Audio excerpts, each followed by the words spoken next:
Hi everybody, I'm Ryan, and that's Wilbur, he's sleeping. I'm gonna try not to bother him. And today we are going to talk about red-black midrange. Not only a deck tech, not only a sideboard guide, but we're gonna do a deep dive into red-black midrange. With the success of the other deep dive that I did with humans and Pioneer, I'm currently grinding with red-black midrange now, so I feel like I'm a reasonable expert in how the deck works. So in this video, what you can expect to see is how the deck works, like the general strategy of the deck. I'm going to explain the core cards and the role of these core cards and why we play them. I'm going to explain main deck flex slots and sideboard flex slots, including the removal suite. I'm going to explain how games play out, the little background combos that are going on and sequencing. And then we're going to talk about sideboarding, and I'm going to give you how I sideboard against all of the decks that I consider playable in Pioneer, rather than just the top 10 like I do in my normal sideboard guides. So how does this deck work? Basically, it is a midrange deck. It is a 1-for-1 removal spell deck where your removal spells are more efficient than your opponents, your creatures are more efficient than your opponents, and you draw a few extra cards, and you just 1-for-1 your opponent out of the game. Just like the old school modern Toymagoyf decks, just like every midrange deck. And I wanted to go over these core cards. Maybe the number one core card of the entire deck is Thoughtseize. Thoughtseize says 1 black mana sorcery, target player reveals their hand.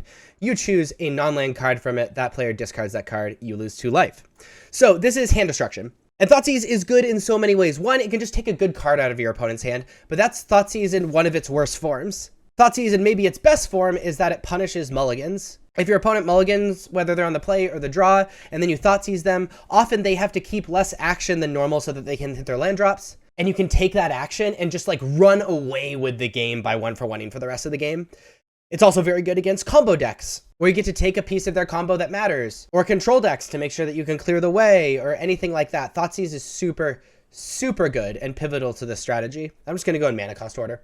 Fatal Push is a 1 black instant, destroy target creature if it has mana value 2 or less, and has Revolt, meaning that if you had a permanent that left the battlefield this turn, destroy that creature if it has mana value 4 or less, instead if a permanent you controlled left the battlefield this turn. So this is one of the most efficient removal spells in the format. It is 1 mana, instant. This is the best thing you can ask for. It kills most things that you care about without Revolt, and it's actually very easy to trigger Revolt in this deck, whether it be blood tokens from Blood Tithe Harvester, or Kroxa being sacrificed, treasure tokens from the Goblin from Fable the Mirror Breaker, Fable the Mirror Breaker actually flipping, a creature dying on your side of the battlefield. There's so many ways to make it happen that often this basically just says kill something that costs 4 or less, which is extremely good. You always play 4 of these. Blood Tithe Harvester, speaking of the man, it is a 2 mana, 1 black, 1 red, 3/2 vampire. When it enters the battlefield, create a blood token, and you can tap it and sacrifice it to have target creature get -X/-X, where X is twice the number of blood tokens you control, and you can activate that only as a sorcery. So this is an efficiently sized creature, that 3/2 for 2, is also a removal spell on a stick, and it also gives us a blood token which filters our cards, which as a 1-for-1 deck, it's really important that every card is doing something. So being able to discard and cash in a card to draw another card that isn't doing anything, like a redundant land or something, is super, super important. And so Blood Tithe Harvester is always played as a 4 of, also removal spell, puts on a lot of pressure, it's super, super great. Some decks are cutting on Kroxas. I'm still on 2.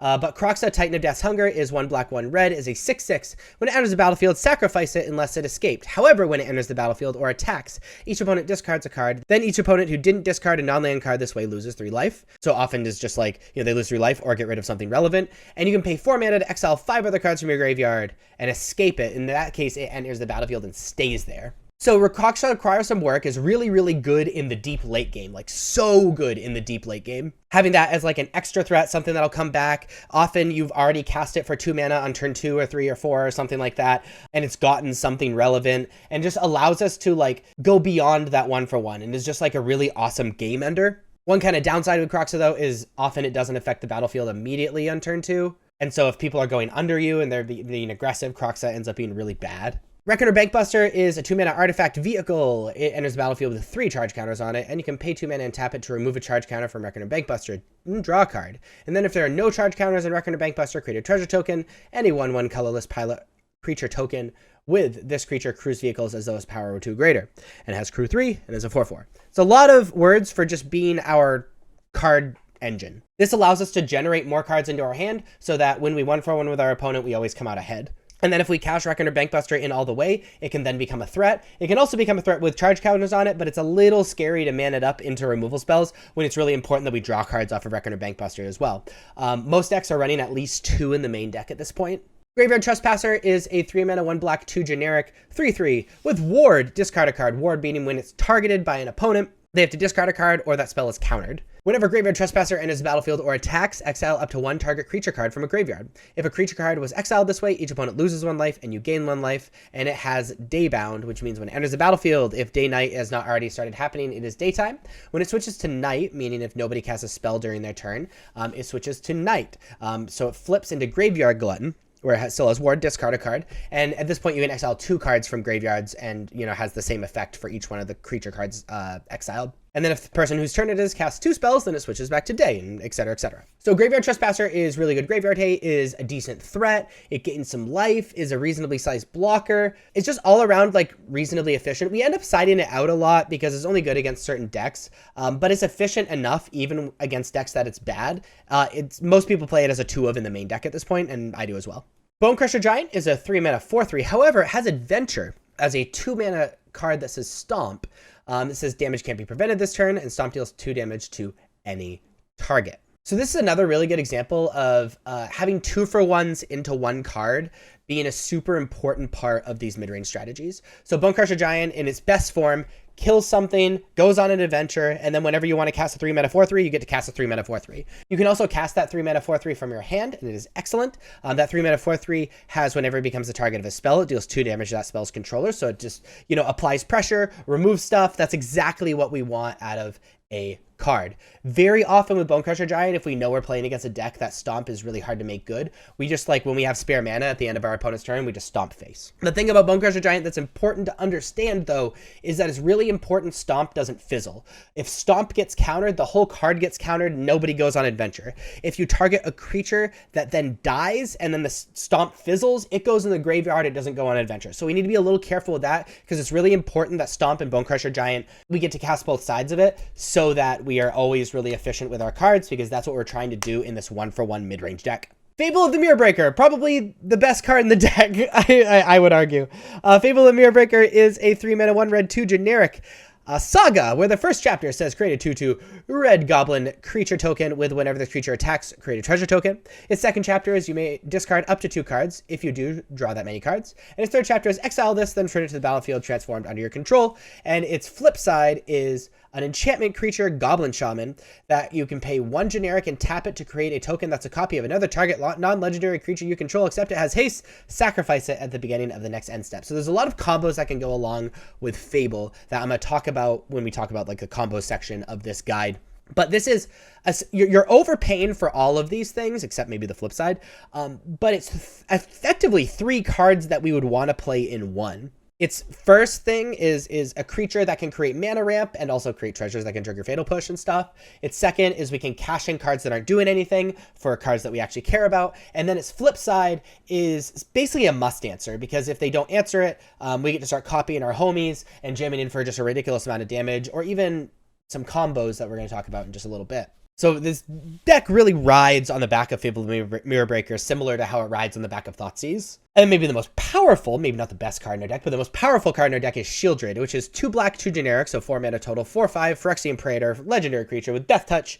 Whenever you draw a card, you gain 2 life. Whenever an opponent draws a card, they lose 2 life. This is our main finisher. This is a card that will end the game very, very quickly if it is not answered, which means it is just a must-answer threat. So that is the core cards of the deck.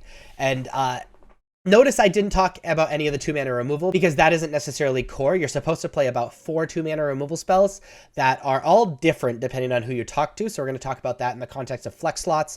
And there are 2 cards that are also considered flex slots that we're about to talk about. As far as the lands go, the lands are pretty straightforward. One kind of important thing with these lands is we should play 2 or maybe even 3 Castle Locthwain, which means that we need to play a bunch of swamps so that that card enters untapped. Some Red-Black players also like the Mutavault plan to apply a little bit of pressure and kind of treat it like Red-Black aggro. I'm not a big fan of that. I would rather treat this as a mid-range deck that just applies pressure. So I like Den of the Bugbear and Hive of the Eye Tyrant over Mutavault. But the Mutavault plan makes the mana base a little bit less efficient, but really applies a lot more threats and stuff. So it's something else to think about. So let's talk flex slots. So these are all the flex slots I would consider a part of the deck, main deck and sideboard. Really, the sideboard here is just really every card you could play in the sideboard that most decks play that you can sort of choose from. These are the flex slots in the main deck. Essentially, you need to choose 2 of these. 1 main deck Duress, 1 to 2 Misery Shadow, a 1 of Liliana the Veil, a 1 of Archfiend of the Dross, or a 3rd Reckoner Bankbuster to play in the main deck. Everything else is pretty set in stone and stock. The reason you play main deck Duress is that, frankly, you bring in Duress against a lot of decks, and even against decks that you wouldn't bring it in against, it is totally fine against.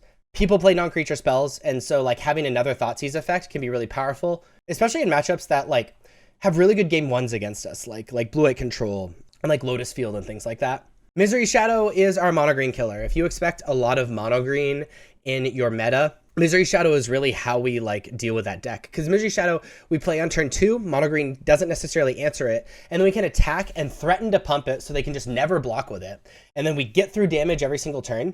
And then on top of that, our removal actually gets rid of stuff. So if we remove their Old Growth Troll, it goes away, it doesn't enchant a land. We remove their Cavalier of Thorns, it goes away, it doesn't bring something back. And that is super, super, super relevant. Liliana the Veil is really solid against these mid-range mirrors, really solid against control. If you expect a lot of that, I would play Liliana the Veil. Archfiend of the Dross is like kind of cute. It is effectively another Shieldred is really what we play it as. We play it as a must answer that if you don't answer it, you just win. Its downside should never matter, because if you have a 6/6 for 4 in the battlefield that's not answered, you should win the game pretty quickly. But Archfiend of the Dross, really cool card. If you feel like you want more finishers or want to end the game a little bit faster, Archfiend of the Dross is kind of a cool thing. And Reckoner Bankbuster if you expect more mid-range mirrors and slower decks. So you need to pick 2 of these cards as like flex slots. And then the reason I consider the 2-mana removal flex slots is all of the 2-mana removal in the format has a downside, which is really good, but there are no like, you definitely play this. It's mostly just like, what do you expect to play against? So the 2-mana removal you have to choose from, and you're going to pick 4 of these as flex slots. Up to 2 go for the throats. Go for the throat, instant, destroy target non-artifact creature. This is really scary. You obviously don't want to be playing this against vehicles and stuff like that. And there's a lot of really good vehicles in the format. It's a nightmare when they man up Reckoner Bankbuster. You have the removal, and then you can't kill it. Or like you're being attacked by a Sky Sovereign, which is insane against you, or whatever. Heartless Act's kind of an interesting card. Destroy target creature with no counters on it, or remove up to 3 counters from target creature. So Heartless Act is being played a little bit more because there's a Grixis Archfiend of the Dross combo deck where they play Archfiend of the Dross and then like copy your thing and then like kill you with the Archfiend of the Dross's trigger. But if they play Archfiend of the Dross and then you Heartless Act it, they just lose the game, which is kind of cool. But also Heartless Act is like really close to a removal spell that doesn't really have a consideration. The only worry about it for me is that it often destroys nothing against the humans deck because there's a lot of counters on it, and I don't want to be playing that. Infernal Grasp is our only removal spell that doesn't care what it's removing. However, you lose 2 life. And there's a lot of aggro in the format, and often we're like trading blows a lot in this format, so that can be kind of tough. Power Word Kill is really good, except for it does not kill Atraxa, it does not kill Archfiend of the Dross, and it's a nightmare against the Angels deck. So if you expect to play against a lot of that, Power Word Kill can be kind of rough. Sheoldred's Edict is kind of interesting. Like, the issue is if they go wide, Sheoldred's Edict often does nothing, but having a instant speed Planeswalker removal is probably the reason you would play Sheoldred's Edict. Being able to choose one, each opponent sacrifice non-token creature, each opponent sacrifice creature token, or each opponent sacrifice a Planeswalker. Kind of interesting. A Braid is really, you'd play this because you want main deck artifact removal, which is really solid in a world of Reckoner Bankbusters, but it's also like decent removal for small creatures. And main deck Dreadbore, where destroy target creature or Planeswalker. There is no downside to this, like all of the other ones. However, it's sorcery speed, and we often want to be playing at instant speed, especially if you plan on playing against Greasefang a whole bunch. That being said, we have about 30 cards to choose from for our sideboard. Now, Duress, obviously good against combo decks, obviously good against control decks, right? Anything you want more Thoughtseizes against and stuff like that. I think it's correct to play up to 3 of these in your 75. If you're playing 1 in the main deck, you obviously play 2 in the sideboard, but I think you just basically have to play 3 here. Misery Shadow, like I said, is a mid-range killer, so if you plan on playing against a lot of mid-range, you can play more in the sideboard.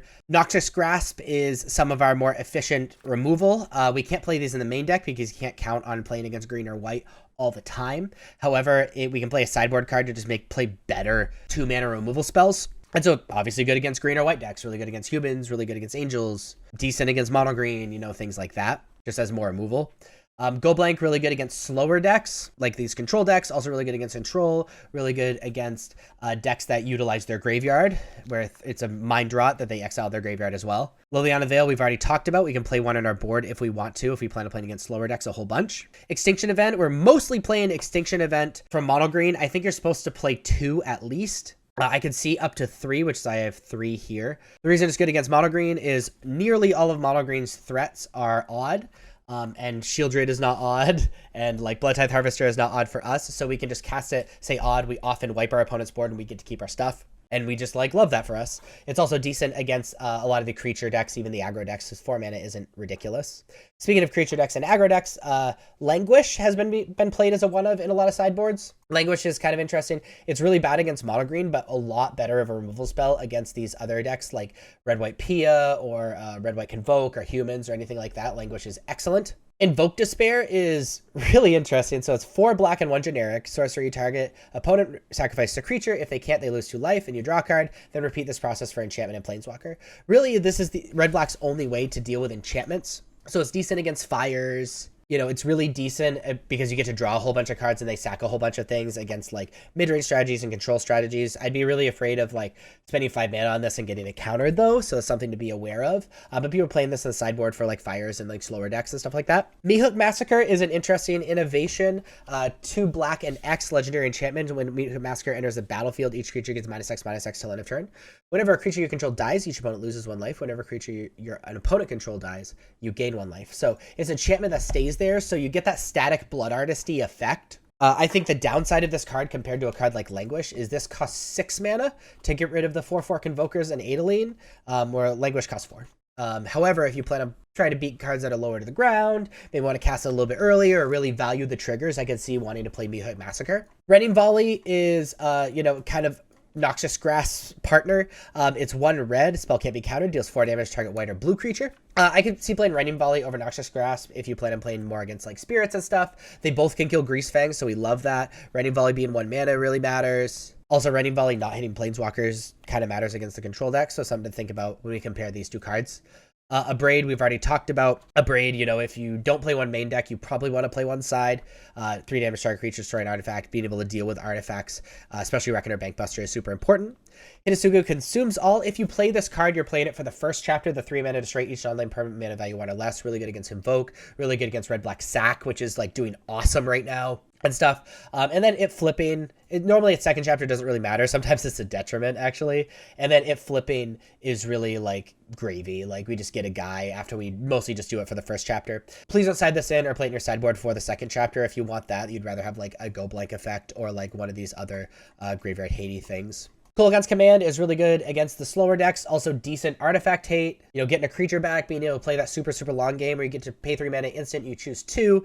Return a card creature from a graveyard to your hand, or target player discards a card, or destroy target artifact, or Kolaghan's Command deals 2 damage to any target. It's just like really efficient against these slower decks. Something relevant about this card though is if they have no cards in hand and you pass the turn, you can stop them on their draw step and have them discard a card and do something, so that if it's a sorcery card they just lose it, which is kind of cool. Pithy Needle, very good against like the Planeswalkers, very good against like Witch's Oven and stuff like that. Anything with activated abilities you are worried about. Reckoner Bankbuster, I think you should be playing at least 3 in the 75. I could see playing up to 4. Reckoner Bankbuster is just this really solid card that you get to draw a ton of cards with. We've already talked about it with our main deck, so I'm not going to go in super depth with it. Unlicensed Hearse, a 2 mana star vehicle where we can tap it and exile 2 cards from a single graveyard, and its power and toughness is equal to the number of cards in exile with it, and it has crew 2. So Unlicensed Hearse is really good graveyard hate, being able to just exile cards, and then also as a finisher in the late game.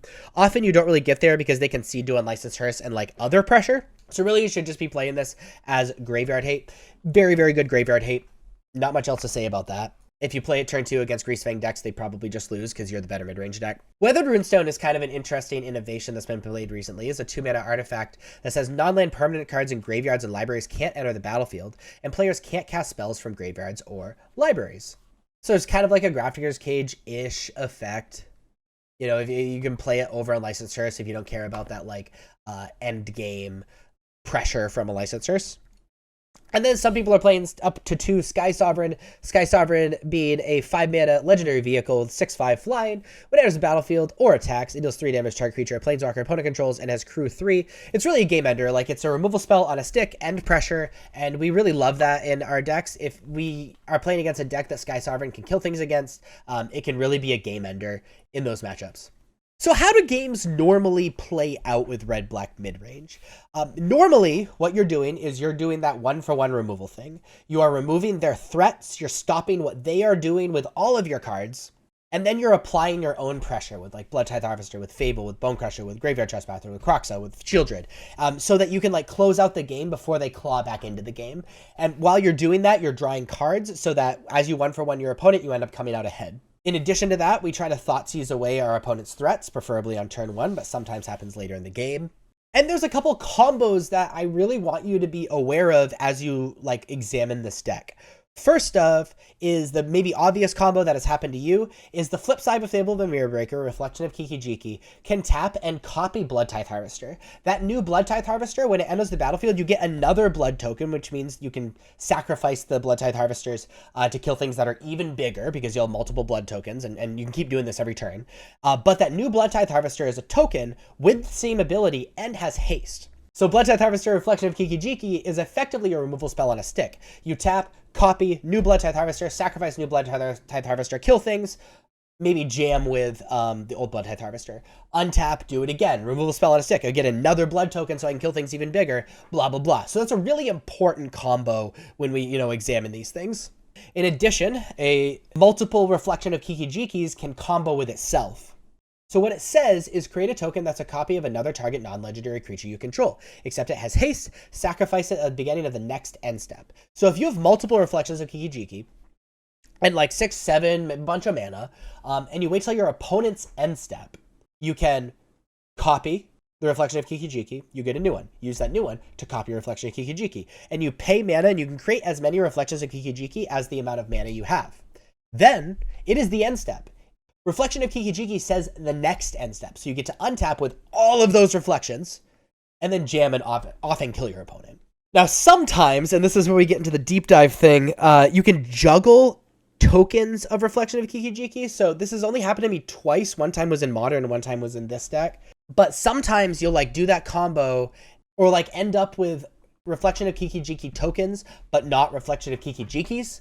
So you can like at every end step, copy a few more Reflection of Kiki-Jikis so that you always have access to them. This requires a ridiculous amount of mana and basically should never happen, but it's important to know that you can like juggle these tokens as long as you copy every single end step. It's kind of interesting to think about. And then I want to talk about sequencing before we get into sideboarding. There's some important sequencing stuff that I wanted to mention. First off is that you should almost always Kroxa before you Thoughtseize. The reason for that is information. It's important your opponent doesn't have the information that you're about to Thoughtseize them when they're deciding what to discard with Kroxa. So you play Kroxa, they don't have information, they don't think you have Thoughtseize in your hand, they discard a card, and then you Thoughtseize them, and you get to take 2 cards, often 2 cards that are relevant because they're relying on that card you're about to Thoughtseize. I say almost always because very, very often, if they have 2 cards in hand, you Thoughtseize first to make sure you hit a non-land card, and then you Kroxa. So we can easily get rid of both cards rather than them going, oh, they might have Thoughtseize, like discard something that you can't Thoughtseize or can't duress or whatever. Other thing important, I guess we call it sequencing, is be careful sacking blood tokens. It's really important Bloodtithe Harvesters, you have the option of killing stuff. And if you like sack your blood tokens, an early blood token, and then you play Bloodtithe Harvester later in the game, and now you only have 1 blood token, you want to kill something that's toughness 4 or greater, it can get kind of awkward. So like really be sure you want to sack your blood tokens. But also it's important to cash in those cards. So like, use your judgment. I've messed up on this before, so don't feel guilty if you have too, but remember Shieldred is literally every draw. I feel like every draw step, it's really easy to remember the Shieldred triggers, but it's also important to remember, especially if you're low on health, that every single draw matters. Like if you draw with Reckoner Bankbuster, you get to gain 2 life. You draw with a blood token, you get to gain 2 life. You draw with Fable the Mirror Breaker, you get to gain 2 life. And it's important to remember those things and survive those big attacks when you have a Shieldred out in like blood tokens or whatever. That being said, I've talked for a really long time just about the deck and about flex slots. So I wanted to show you my 75. So this is my 75 for red-black mid-range. Notice I chose Misery Shadow and Duress as my 2 flex slots. I just really think Duress is like one of those cards that, you know, is, like I said, is decent against everything. And I'm really afraid of mono green. Like I've had really bad experiences with mono green and I want to short my matchup against that. As far as my sideboard goes, you know, I already said we're required to play that. I like Noxious Grasp a little bit more so that I can be a little bit better against blue-white as opposed to Spirits. I don't mind my Spirits matchup at all. I'm also a really big fan of Languish being able to deal with those Convoke creatures. And everything else is really self-explanatory. We've already talked about the sideboard cards. What am I doing here?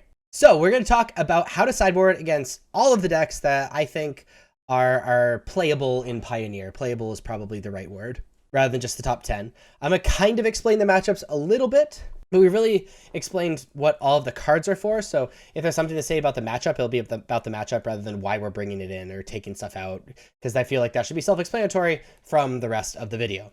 So the most popular deck in Pioneer is the Mirror Match. In the Mirror Match, we are bringing in Reckoner Bankbuster, we are bringing in Kolaghan's Command, and that is it. And Misery Shadow is awful because Bonecrusher Giant can just like kill it, which sucks. And then we're going to be bringing out a Duress. So I sideboard in the Mirror Match. If we had more cards to bring in, just as relevant thing, we take out Thoughtseizes, because like Hand Destruction, while really good on turn 1, obviously, as a top deck in the late game, really rough. So, but that's how I sideboard in the Mirror Match. Against Mono Green, we are bringing in 2 Duress. We're bringing in Pithing Needle. The Misery Shadow, we've already talked about why. We're bringing in Noxious Grasp for Kiora and the creatures. Extinction Event, because we've already talked about why. And then Go Blank is super good against them because like being able to get rid of their graveyard can be relevant with Storm the Festival. And often they just like play out their hand and have a few bombs in their hand, and getting rid of those bombs feels amazing. We're going to be bringing out Graveyard Trespasser, bringing out Bonecrusher Giants because all it can hit is the Mandork, so we have plenty that do that, and bringing out Reckoner Bankbuster. I'm also a fan of bringing out the Abrade. It only kills Mandorks, so we don't really care about that. So this is how you sideboard against Mono Green. The third most popular deck is Red-Black Sack. Against Red-Black Sack, we are bringing in Kolaghan's Command. Pithing Needle for Witch's Oven. Consumes All because it like deals with a lot of stuff in the opponent's deck, specifically Witch's Oven. Bankbuster because often this becomes like a combo-y, grindy game. And then Duress because they have a lot of cards that we're super afraid of that we really want to get out of our opponent's hand. Gonna be bringing out Bonecrusher. It's just too easy for it to fizzle in the face of Witch's Oven. You know, they can sack something in response and it just goes to the graveyard, and that's just awful. Gonna be bringing out Power Word Kill because it kills 1/1s and can't kill the Mayhem Devil because it says non-devil, so we're taking that out. And bringing out a Misery Shadow. There's just too many ways to remove it, and it doesn't do enough. It kind of stops the combo, but it's so easy for them to remove it, I don't think that matters. And so I sideboard against Red-Black Sack. The fourth most popular deck is Mono White Humans. Against Humans, we're bringing in Noxious Grasp just as more removal that we can gain life off of, which is dope. Consumes All because they run so many 1-drops and tokens and stuff like that. Extinction Event as a board wipe. Languish as another board wipe. Then we're going to be bringing out the Croxas because we need stuff that affects the board immediately, and we don't want to play a late game against Humans. The Dress because it barely ever hits anything. We are cutting on the Thoughtseizes because, like, I mean, the Thoughtseizes can be okay. That's why we're leaving one in, but not compared to everything else in the deck. We'd rather just remove this stuff and make them use their mana. So I sideboard against Humans. Against Blue-White Control, we are bringing in Duresses, obviously, for the Hand Destruction, further Hand Destruction with Go Blank, Pithing Needle for their Planeswalkers, Noxious Grasp for their Planeswalkers and possibly the Angels they might bring in, and then bringing in a Bankbuster. We're going to be bringing out our removal spells. It's possible they're bringing in the Angels. Power Word Kill doesn't hit them anyway. And then one Go for the Throat. I also like bringing in the Misery Shadow just as another threat. And there we're at. So Noxious Grasp hits Planeswalkers and the Angels. And other than that, we're just trying to kill them as fast as possible. So sideboard against Blue-White Control. Greasefang! We are bringing in Noxious Grasp to break up the removal. I'm also a fan of Go Blank being able to kind of deal with their graveyard and reset the graveyard after they've like filled it and we've broken up the combo or whatever. Reckoner Bankbuster is pretty solid because often this becomes kind of a mid-range duel once you break up the combo, and Unlicensed Hearse to further break up that combo. Now, some people like Kolaghan's Command in this matchup. I absolutely do not because it kills the vehicle, which means they can just do it again next turn, so I'm not interested in that. Bonecrusher Giant doesn't actually kill anything relevant in the matchup. Croxa lets them discard their vehicles, which we are not excited for. So this is how I sideboard against Greasefang. Next deck is Azorius Spirits. Against Azorius Spirits and really every spirit variant, We're going to sideboard the same. We're bringing in Languish, Extinction Event, Extinction Event, and that is pretty much it. We're going to be bringing out Duress and some Graveyard Trespassers and Reckoner Bankbuster. And this is like sideboarding against spirits. Lotus combo. We are going to be bringing in Duresses to break up their combo, Go Blanks to break up their combo, Pithy Needle for Thespian Stage so that they can't copy the Lotus Fields. Bankbuster, just like as another threat. It's a 2-mana threat, which means our 3 drops it effectively gives them haste, which is kind of interesting. Shadow for a little bit of extra pressure is also pretty important.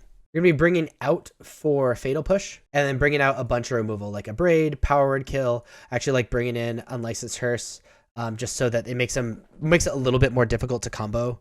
And then the Sowie sideboard against Lotus Field. Next deck is the Fires deck, which is a really bad matchup. We're going to be bringing in Duresses. The Misery Shadow just has a little bit more pressure because it's kind of like a control deck. Bankbuster for a similar reason. Kolaghan's Command for a similar reason. And Noxious Grasp because it kills most things in their deck. Where is it? And a Go Blank. We're going to be bringing out Push because it doesn't actually kill anything relevant against their deck. We're going to be bringing out Power Word Kills. I'm not a big fan of a Braid in the matchup. And then we're bringing out Trespassers because it doesn't actually exile anything. So Sowie sideboard against Fires. Gruul Midrange, Gruul Vehicles, Gruul Aggro, whatever you want to call it, is the next deck. We're going to be bringing in Duresses for those vehicles, which are really, really, really, really scary. Bankbusters, because often the game can go long when you have a ton of removal. Kolaghan's Command to be able to deal with those relevant vehicles. Languish and Extinction Event are both very good as well to stop the creature aggro. We're not a fan of Noxious Grasp because it doesn't actually kill anything that is super, super relevant and is actually a little narrow, even though it's a green-red deck. We're going to be bringing out Misery Shadow. It's just too easy for our opponent to kill and doesn't actually matter. Graveyard Trespasser also just straight up doesn't matter. And then we're going to be bringing out Bone Crusher Giants because it doesn't kill anything that's relevant besides Mana Dorks, and we have plenty of stuff that does that. So Sowie sideboard against green-red vehicles / midrange or whatever. The next deck is Boros Convoke against Convoke. We are bringing in Languish. We are bringing in Consumes All. We are bringing in Extinction Event. And we are bringing in Noxious Grasp, just answering their stuff. We are taking out our Cruxes because we need stuff that are relevant on the board. We are taking out Bankbusters for a similar reason. We're taking out the Duress for a double dog similar reason. And then we are bringing out a Thoughtseize. And this is our sideboard against Convoke. We're going to go through all of the creativity variants now. There are some things that are similar, some things that are different, you know, et cetera, et cetera. So for the Worm version, we are bringing in the Duresses. So this is the Worm combo version. We are bringing in Bankbuster. We are bringing in Go Blank. And we are bringing in Kolaghan's Command. We are bringing out the Fatal Pushes. And we are bringing out the Braid. So sideboard in the Worm version. In the Gearhulk version, we are bringing in Licensed Hearse so they can't flash stuff back. We're bringing in Duresses, obviously, right, for the combo. Go Blank still to get rid of that graveyard and stuff. Kolaghan's Command to continue to deal with that Gearhulk. I'm bringing out Misery Shadow. It's just too easy for that version to answer. Fatal Push kills nothing besides the like elemental homie. And we really need to get rid of these Go for the Throats because it doesn't kill anything relevant. So we're bringing in the Bankbuster. This is how I sideboard against the Gearhulk version of creativity. Against the Atraxa version of creativity, we're a fan of Noxious Grasp so that we can actually deal with that Atraxa and other fun stuff. Duress is also excellent. Bankbuster is very good. And then we're still bringing in Go Blank. We're going to be bringing out Power Word Kill because it doesn't kill Atraxa. Fatal Push still because it's just really, really, really, really bad. And then the Misery Shadow. So this is sideboard against the Atraxa version of creativity. Against Neoform, we are going to be bringing in the 2 Duresses, the 2 Hearses so that they don't get to do the Delvey stuff, the Noxious Grasp so we can deal with the Delvers and Atraxa. And then we're bringing out 4 Pushes because it literally kills nothing. And then the Power Word Kill and the Braid because that also kills nothing. So I sideboard against the Neoform deck. Next deck is Phoenix. Against Phoenix, we're bringing in Duress for obvious reasons. We're bringing in Hearse to get rid of those pesky Phoenixes and Bankbuster because often this becomes just a mid-range duel. And then we are siding out our Braids, our Misery Shadow, and then some number of Bone Crushers. A few Bone Crushers are totally fine. I like leaving one in is pretty good. Just shaving is fine. So sideboard against Phoenix. So that's how to sideboard against all of the major decks in Pioneer. I'm sure I left some rogue decks out, and I apologize for that. But all in all, that's all I have for you for this red black mid-range deep dive. If you like videos like this, really be sure to let me know, because a lot of effort goes into these videos specifically. And if it's not something that you guys are into, I kind of need to know that too. If you thought this was enjoyable or helpful or helped you at all, please let me know in the comments. Like, subscribe, all of that stuff. Thank you so much for watching, especially if you made it this far. Thank you so much. If you like what I do here, check me out on social medias, on Twitter, on Discord. I'm really trying to revive my Discord community. I'm starting to lose my voice because I've been talking for an hour straight at this point. I'm not sure how long the video is going to be, but I've been recording for over an hour. I'll see you guys next time. Have a wonderful night. Bye.